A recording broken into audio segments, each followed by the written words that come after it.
দোয়ার শক্তি নিয়ে সন্দেহ করবেন না। একটি ছোট দোয়া আমাদের জীবন পরিবর্তন করে দিতে পারে। আপনি আল্লাহর কাছে যা চেয়েছিলেন আল্লাহ তা দিবেন সবচেয়ে সুন্দরভাবে।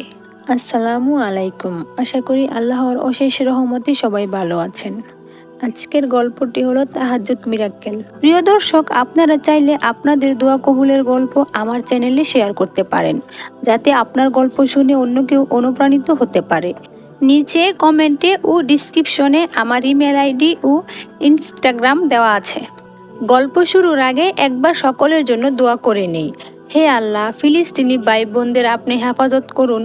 হে আল্লাহ, আমাকে সহ সকল মুমিন মুসলিম ও অবুঝদের আপনি হেদায়েত করুন। হে আল্লাহ, যারা আমার কাছে দোয়া চায়, যারা কষ্টে আছে, যারা তোমার কাছে তাদের প্রিয় জিনিস চায়, তাদেরকে তুমি তা দিয়ে দাও তোমার হাবিবের উসিলায়। হে আল্লাহ, তুমি তো বাদশাহর বাদশাহ, তুমি তো অমুখাপেক্ষী। তুমি সবার দোয়া কবুল করলেও তোমাকে প্রশ্ন করার কেউ নেই, তোমাকে বাধ্য করারও কেউ নেই। আল্লাহ, মেহেরবানি করে সকলের দোয়া কবুল করে নিন আপনার পবিত্রতার উসিলায়। আমিন। আসসালামু আলাইকুম আপু, আমি একটা গল্প শেয়ার করতে চাই। এই গল্পটি শুনলে সবাই বুঝতে পারবেন আল্লাহ আমাদের ছোট ছোট চাগুলোরও কত খেয়াল রাখেন। তো এই ডিসেম্বরের কথা, আর ডিসেম্বরে আমার জন্মদিন।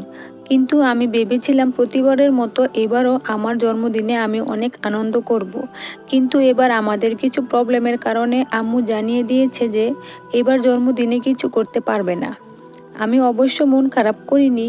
তো আমি আমার জন্মদিনের দিন তাহাজ্জুদ পড়ে আল্লাহকে বলি, হে আল্লাহ, এই দিনে আপনি আমাকে আপনার হাবিবের উম্মত হিসেবে মুসলিম পিতামাতার ঘরে পাঠিয়েছেন। তার জন্য আমি আপনাকে লাখ লাখ শুকরিয়া জানাই আল্লাহ। সবার জন্মদিনই তার কাছে স্পেশাল, আর জন্মদিনে সবাই অনেক গিফট দেয়। আল্লাহ, আপনিও আমাকে গিফট দেন।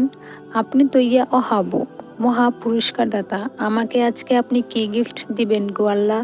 এভাবে অনেকক্ষণ আল্লাহর সাথে কথা বলি। আর সকাল হতে না হতেই নানি বাড়ি থেকে কল আসে আর নানি বাড়িতে যেতে বলে। তো সারাদিন নানা কর্মব্যস্ততায় নানি বাড়ি যেতে পারিনি। তারপর সন্ধ্যায় গিয়ে দেখি তাদের বাড়িতে কিসের যেন আয়োজন।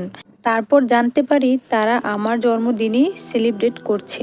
আমার 3জন মামা, 3জন মামি এবং নানি সবাই মিলে আমাকে সারপ্রাইজ দিয়েছে। আর ওই দিন অনেক অনেক আনন্দ হয়েছে, আলহামদুলিল্লাহ। তো এটা ছিল আল্লাহর তরফ থেকে আমার জন্মদিনের উপহার।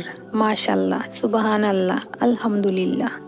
প্রিয় দর্শক, মনে রাখবেন আমল বা দোয়া যাই করেন আল্লাহর উপর সবসময় তাওয়াক্কুল রাখতে হবে, তাহলে তাড়াতাড়ি ফল পাবেন ইনশাআল্লাহ।